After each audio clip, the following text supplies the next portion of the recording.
இந்த உலகத்துல Mickey mouse அப்படிங்கிற கார்ட்டூனை பார்க்காதவங்க யாருமே இருக்க மாட்டாங்க.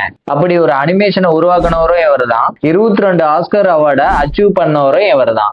டிஸ்னி அப்படிங்கிற செய்தித்தாள் கம்பெனில வால்டர் இடியாஸ் அப்படிங்கிறவர் ஒர்க் பண்ணிட்டு இருந்தாரு. அவர் ஒர்க் பண்ண அந்த கம்பெனில அவர் வரைஞ்ச அந்த டிசைன் தான் மிக்கி மவுஸ். அந்த மிக்கி மவுஸ் டிசைனை பார்த்துட்டு இவருக்கு அந்த அறிவு திறமையே இல்லை அப்படின்னு சொல்லிட்டு அவரை ரிஜெக்ட் பண்ணிடுறாங்க.